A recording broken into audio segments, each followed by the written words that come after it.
Honestly, at this point, can Florence Pugh and Andrew Garfield even play happy people? I'm starting to question it. Hey y'all, my name is Sasha Raquel, and today we are going to be reviewing We Live in Time, which is a movie that has lived rent-free in my brain for a long time because this was a Andrew Garfield, Florence Pugh, already I'm hooked, but then they said it was a romance movie, and then I was hooked, and then I saw the trailer and was like, oh, this is gonna ruin my life. Great, I'm on board. Okay, for those of you who aren't aware what this film is, let me give you a brief rundown.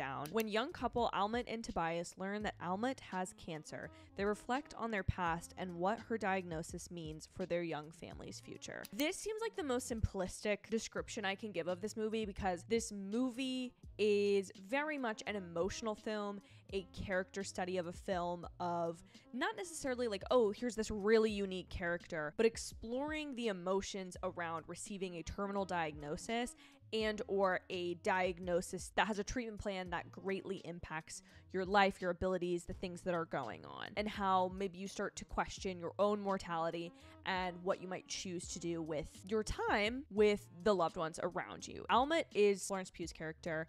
She is this very vibrant, competitive, young spirit of a woman who really just enjoys so many different things and passions. She's a professional chef, which is really lovely to see Florence Pugh in this role because anybody who was around in like 2020 following things, Florence Pugh used to do like a cooking with Flo in her kitchen during the pandemic, and so getting to see her play a chef here is a really good time. And then Tobias is Andrew Garfield's character, and he plays kind of this bland serial businessman. They have this very not meet cute and end up having this magnetic attraction. The intimacy and the chemistry between these two actors is something I cannot stress to you enough, and I think is so crucial to the film working, and is something that feels so incredibly effortless that it might be able to be dismissed by some people as like, oh yeah, it's a romance, like these two people are in love, but their intimacy and their connection with each other really feels real. It feels lived in. And another thing I loved about this film is that that connection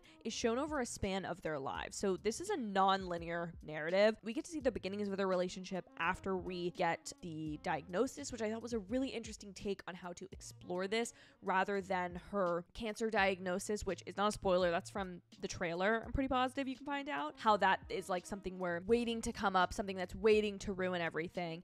And what's beautiful is you watch this entire film and appreciate the beauty of their love, their relationship, their family, and them as individuals through kind of the lens of sometimes we don't appreciate things until they're a little bit too close to maybe being gone, possibly. And I really liked that kind of framing of this film. I think it worked really well, and this is where I feel like this film is going to be simplified to be a crier movie, a sob movie, a movie that you just like absolutely can't help but cry during. And while all of those things are true, you will definitely cry watching this film. I feel like sometimes people use the like sad movie or sad book thing as a selling point, and for me specifically, I cry on a lot of given movies. Like it really doesn't need to be anything that's really particular trying to pull on my heartstrings, but what I think it diminishes by just calling this like a sad movie is the emotional depth and the range of emotions that these characters show throughout the course of this film. One of the things I think this film does that I've almost never really seen portrayed other than it really struck me in Fault in Our Stars. I think it's really interesting to see this film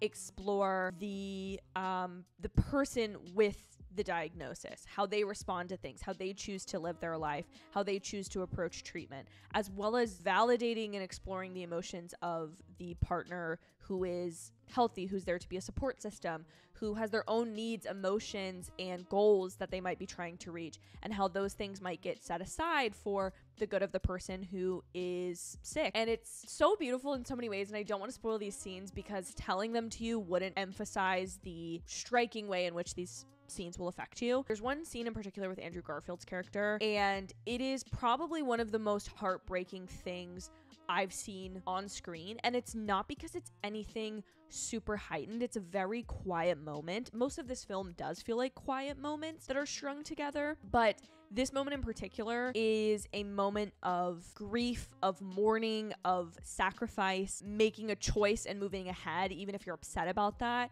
and giving time to grieve to it. It's such a beautiful scene, and I wish I could just like paste it in here so you could appreciate it, but I really do feel like all of this film works because of the way that it is strung together in this non-linear narrative where we see the beginnings of their relationship. We see the seeds of the things that they change on over time, their opinions on having a family, on getting a dog, on their career paths, on how they share information between each other, their physical dynamic. It's so beautiful to watch it unfold, and I think everything is structured so beautifully because at times it might feel like, oh, why are we getting this random bit from their first date or a random time that they went to dinner together?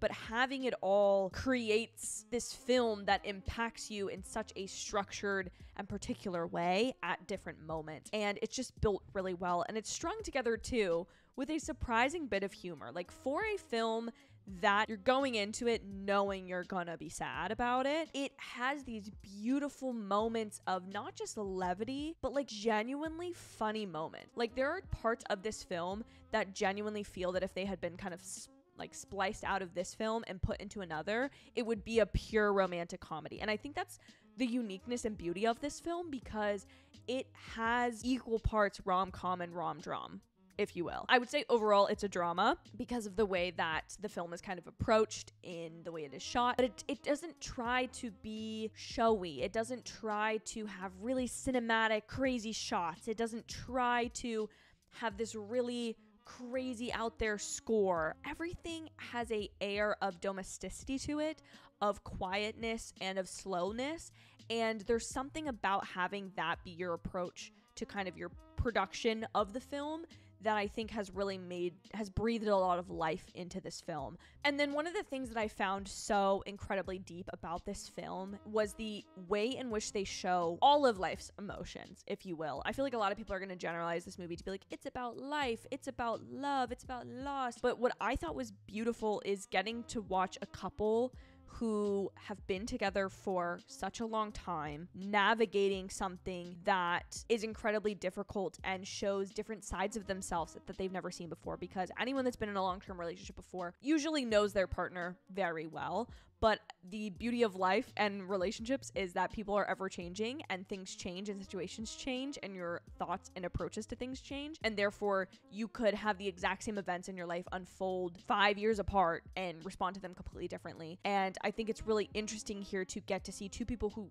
genuinely just love each other so much and care for each other above anything else, want the best for each other, but realize that doesn't always align. And I think that's where the film really gets to be heartbreaking, is the fact that you know everyone is just doing this for the good of the other person, and they are also trying at the same time to do the things they want to do with potentially limited time, and how all of that intersperses. As simple as this sounds, the film is really, to me, about if you were told, here's how much time you have left, how do you split that time between the loved ones and the people you want to do things for and spend time with, or personal accomplishments, and not in a cold and callous, like, oh, you want glory over your family, but if you only got one shot at doing something and you know it's your last shot at it, are you going to go for it and try so that there's a part of you that you have a legacy? All of these ideas are explored in this film, and I honestly have thought about it a lot over the last several days, and I think yesterday I kind of had a delayed reaction to it, and I really implore you to go watch this film,